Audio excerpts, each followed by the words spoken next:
Welcome back to the shop and to the channel. Time to get back to work on the drill grinder. I've got these pivots here made and the pivot rods for them, although this one right here, in a previous video I stated I'm going to have to make some modifications to this. More to come. I don't think I'm going to need to replace it, but it's possible. So of course these arms, once they're manufactured, will pivot on there. The next piece I think I want to machine is going to be these top pieces. This is where the diamond nib is actually going to be housed. And this will be threaded inside, and this will be threaded on this part, so I can use that to move the diamond nib in and out. These pivots down here are exactly 1 inch in diameter, so I do want that to match here. So I need to take this material. I've got this scrap material. Here that's a little bit more than 1 inch wide, and I think it's a decent length. So I don't think I'll need to do much to the length at all, if anything. But I do need to make sure that it is 1 inch by 1 inch exactly. At least that's the dimension I'm going for. And I really think that the best machine in my shop to do this is going to be the Shaper. It might not be the fastest or most efficient, but it is the most fun. Let's go over to the Shaper and turn this into a finished 1 inch by 1 inch square. Well, I took a little detour on the way over here to the Shaper. I took about 1 inch or so off of the length of this. No need to shape all that when I don't need to. I will be cutting this in two. I've given myself about 1/4 inch or so that we'll use to clean up each end and to deal with any weirdness on the cut. Get this mounted in the vise in the way that I learned how to square up material like this is from, I think it was Tom's Techniques. Anyway, I've got a couple of parallels in here. I'm going to place this now on top of those parallels. However, on the moving jaw, I'm going to take a piece. This is just some aluminum TIG wire, and I'm going to place that, replace that between the moving jaw and the part that I'm trying to square up. I'm tightening that just a little bit. Now I can seat it. I want to get it seated on this parallel here. And that's on there. I can't move the parallel, so I know it's seated well. So with it seated well, I can tighten this up. And that should give me at least some kind of a reference over here. So I will machine this down. I'm just going to take a very light cut just to clean up the surface, and then I'm going to rotate it 90 degrees and put this machine surface up against the fixed jaw, and I'm going to repeat what I did before with the welding wire. So I need to move you out of the way so I can get to the controls on the Shaper and get this started.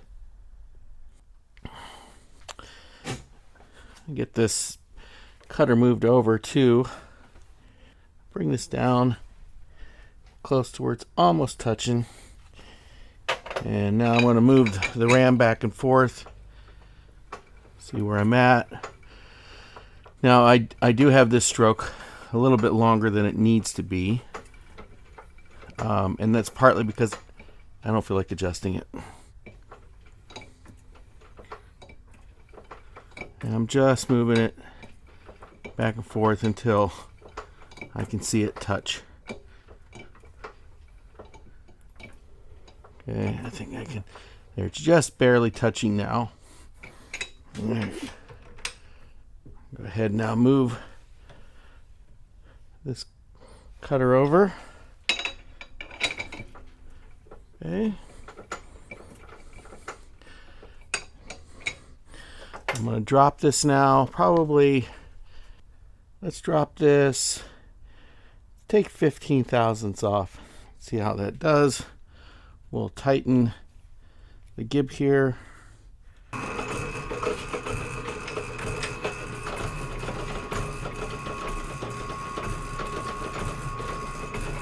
And we'll go ahead and engage the power feed.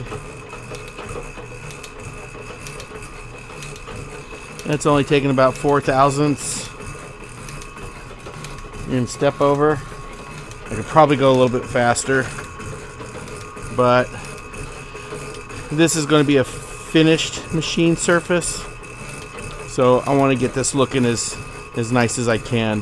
When I rotate it 90 degrees, that's also going to be a finished machine surface, but it's the opposite faces on these first two that I'll go ahead and do a little more roughing passes, because I'll have to take off a little bit more material, or at least presumably have to take off more material.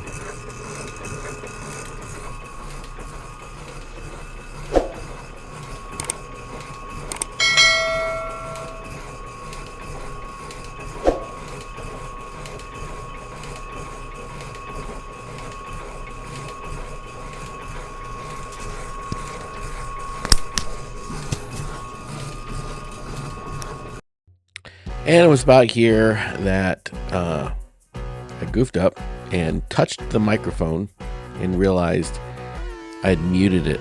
So I have no audio of what transpired here. However, I'll try to recall what I was saying and talk us through it. I do discover that I've muted the microphone at some point. It's just not for a little while yet. So this first face is finished, and I'm pretty happy with the finish. I think it could be better. It's likely the grind on the cutter, but I'm eventually going to put these on the surface grinder, so I'm not too worried about it.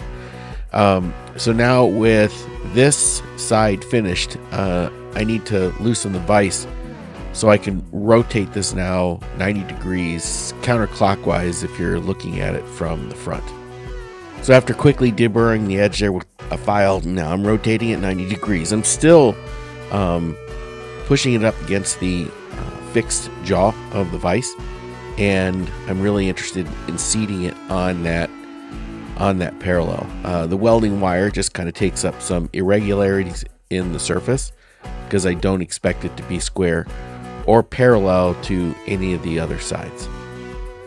And just like the other surface, I'm only taking about 15 thousandths of an inch off. I'm doing a minimal step over just to kind of get the cleanest surface that I can on this side as well. And it was right about here that I took a look at the wireless receiver for the microphone and realized it was showing that the mic was muted, and I unmuted the mic, so the rest will not be a voiceover with background music. Enjoy.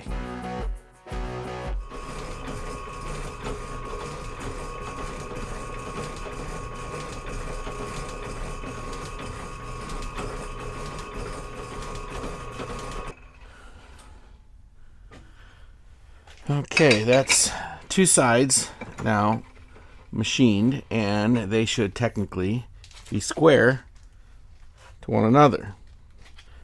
So on this last cut, this parallel is still loose, and that's okay. This one's tight, but this one's loose. But now this is square to this face. So when I remove this, I'm going to deburr that edge because there's quite a burr on it.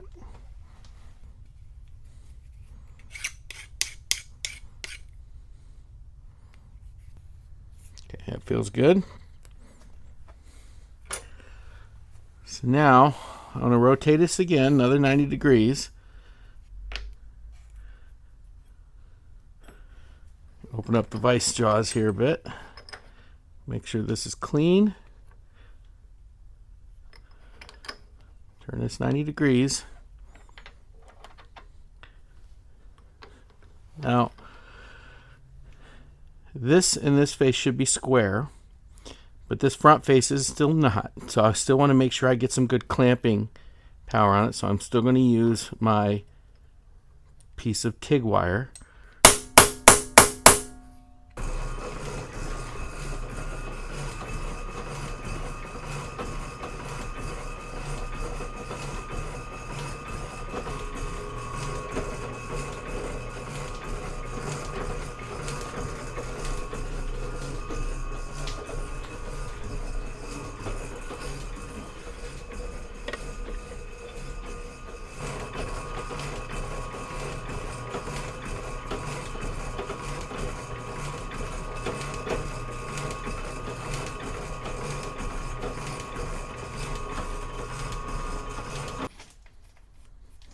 I'll take a quick rough measurement, see where we landed.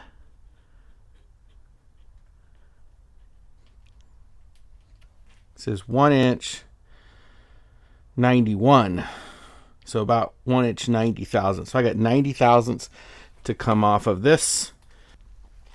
Okay, I need to come down 90 thousandths. So since I need to come down that much, I'm going to be a little more aggressive here in the cut. We came down 15 thousandths before.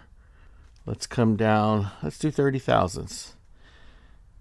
20, 30 thousandths. I think this should take this just fine. And I think I'm going to increase my step over just a little bit. Let's see how that looks.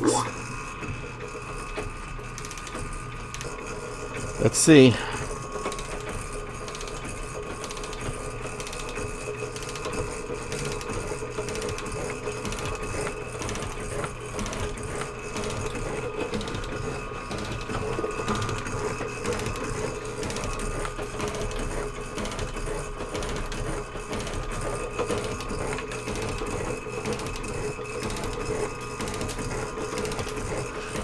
Looks to be doing just fine. It's probably 10,000 step over.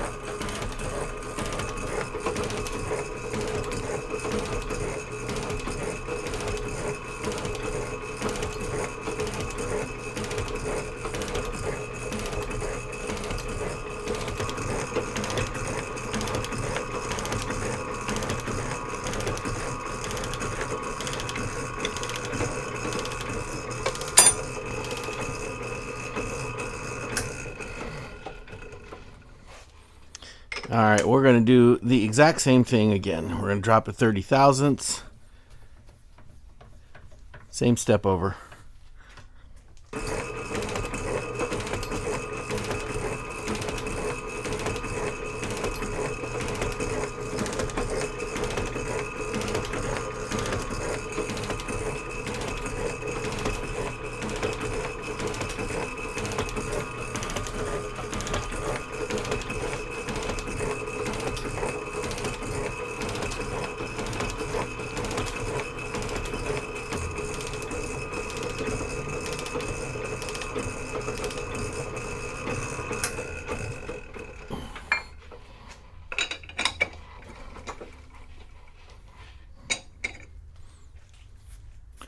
All right, let's check this dimension. It should be right around 1 inch 30 thousandths. And we are at 1 inch 32 thousandths.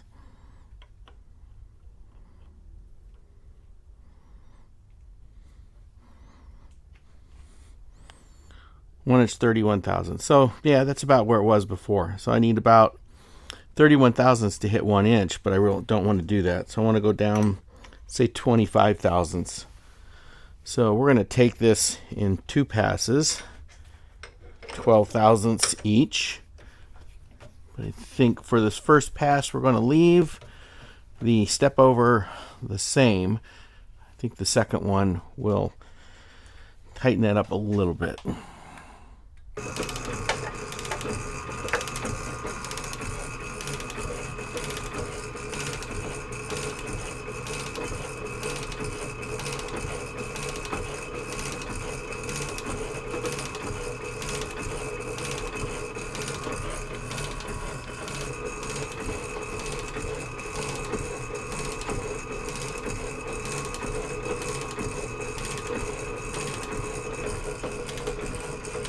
All right, I'm on my last pass here on this face.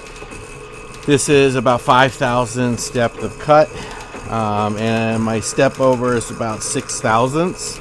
Should be good enough. That should leave me 5 thousandths on this dimension, which I'll then clean up on the surface grinder. Once this pass is complete, I'll rotate it again another 90 degrees and finish that dimension to 1 inch. Now that's going to take quite a bit more machining and heavier cuts, so I will do that off camera and I'll bring you back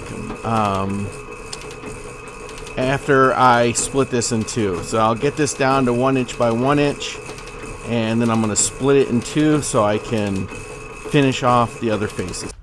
Alright, so I have these two now roughly 1 inch by 1 inch, about 5 thousandths over, 5 to 7 thousandths over. They're not perfectly perfect.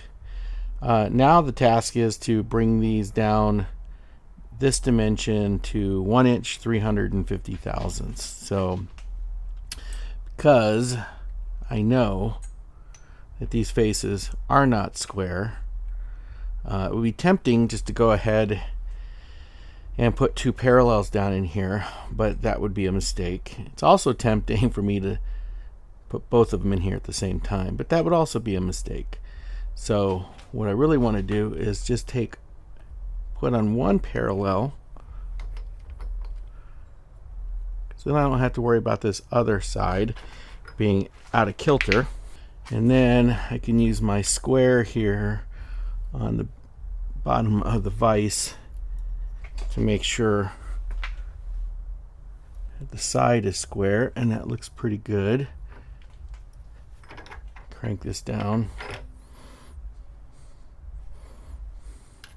So I want to clean up this face so it is just clean, and then I'll do the same thing to the other one, and then flip them over and machine them to dimension. I'm not going to bother changing the stroke, and looks like the RAM will clear, so that's cool.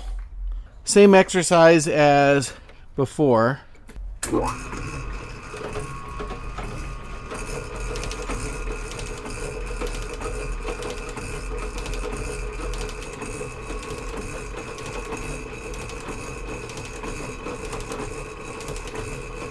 I'll get these faces cleaned up and get them to dimension, and I'll bring you back once all the shaper work is complete. Alright, well, I got these two pieces now shaped to rough size. They are not perfect. I do need to deburr them a little bit, but I want to clean them up, make them look a little bit nicer. So I'll take them over to the surface grinder and we'll clean these up a bit. Let me get a file on some of these edges because I can feel some burrs still in here, still on here. Clean that up a little bit before we try to place them on the surface grinder. Alright, let's go over to the surface grinder. I'm trying to get you set up in a location where you'll actually be able to see, or the camera will actually be able to see what the heck's going on. One of these days I need to get some better task lighting over here, but for now I need to dress this wheel before I get started.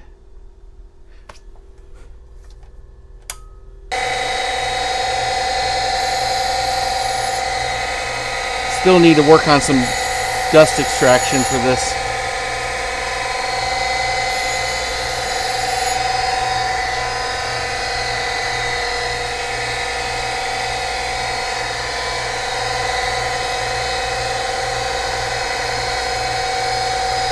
Trying to go nice and slow to get a decent finish on it. 0.5 thousandths here.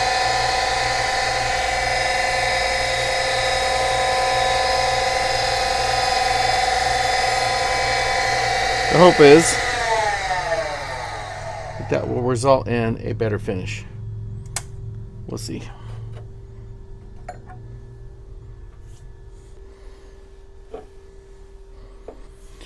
And we are going to grind both sides at the same time.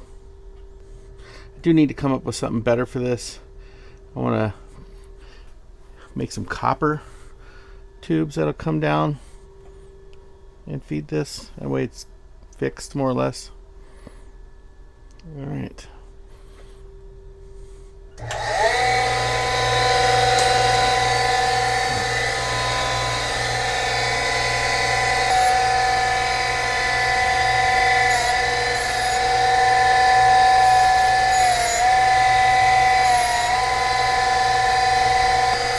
Honestly, my goal here is just to pretty these things up a little bit, so I'm not really worried about super accuracy, although the thickness of this being 1 inch does play a bit of a part in it, because when I go to weld this together, having these exactly 1 inch will help, because that's the same thickness as those pivot bases, as I mentioned.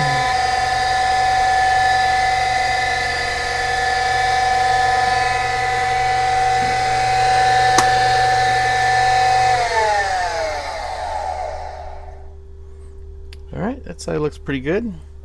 We'll go ahead and flip these over. Do the same to the other side.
Take one of these off here now and measure it, see how thick it is.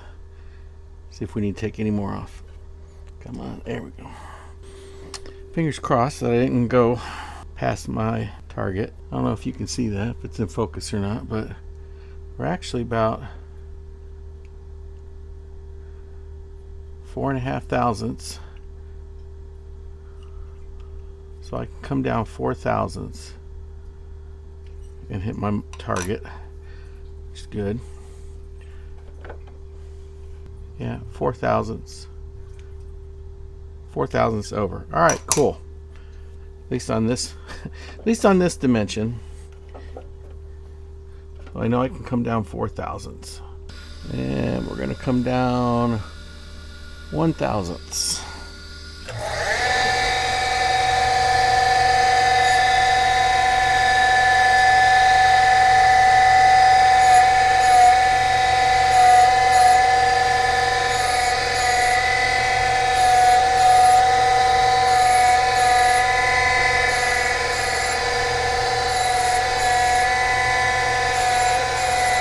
Guess we'll see how accurate the lead screw is on this thing too.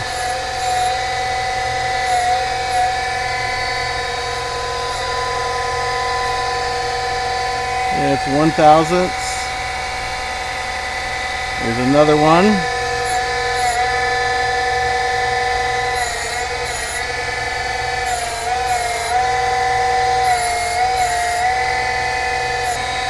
Another thousandth. Okay, I'm going to come down 1/2 thousandths.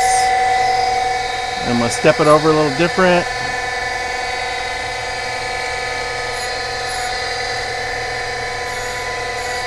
Just doing 100 thousandths step over versus 200 thousandths step over.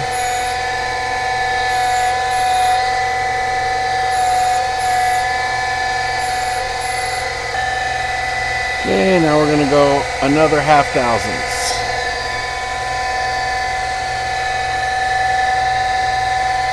This should be 4 thousandths total that just got removed.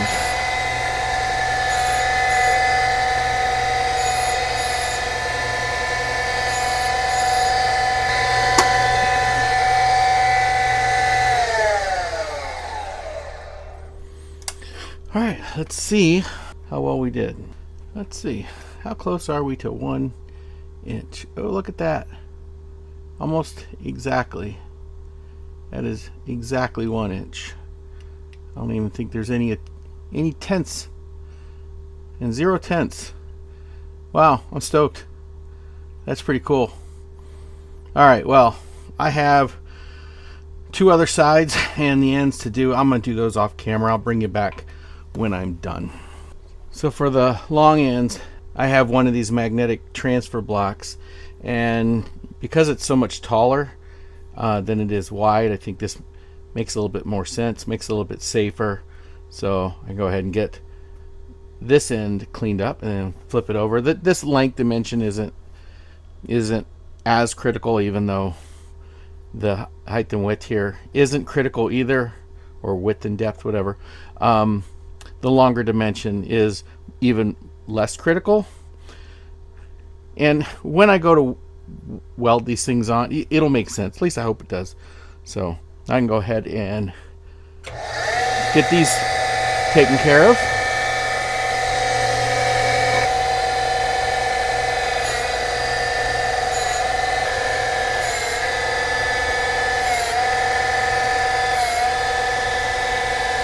Now, these aren't precision 1, 2, 3 blocks or something like that, so I'm not overly worried about true squareness, because likelihood is these things aren't really square.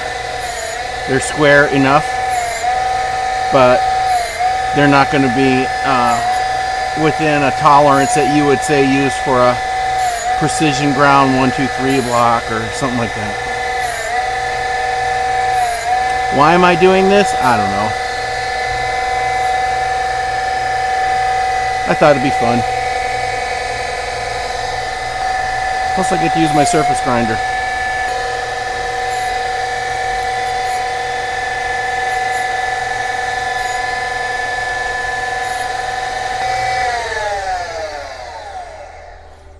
Alright, we'll get these cleaned off and flip them over and finish the other side.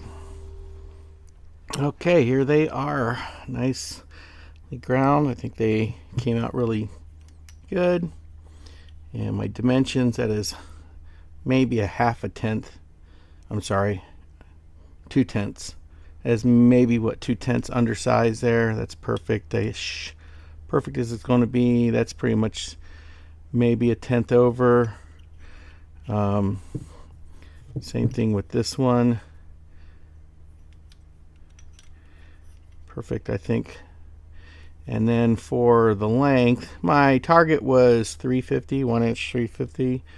I have no idea what this came out to be, because all I did really was clean it up. And this was just a few, about 5 thousandths under. So 345, that's fine. I didn't need these to be perfect. I did want, like I said, I wanted the width to be, 345.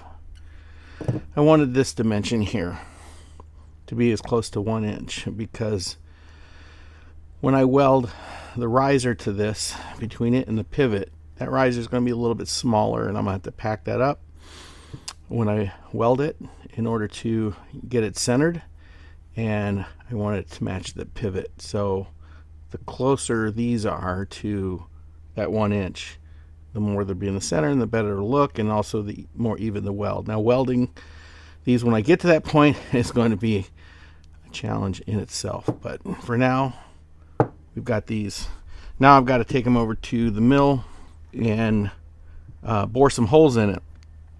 I have drill and tap as well, but I think that's going to be for another video, because this is actually taking me quite a bit of time. We'll see how long this turns out when I edit it, but if it gets to be more than 30 minutes, then it gets to be a very, very long video, and then I end up getting behind schedule. So for now, I think that's going to do it.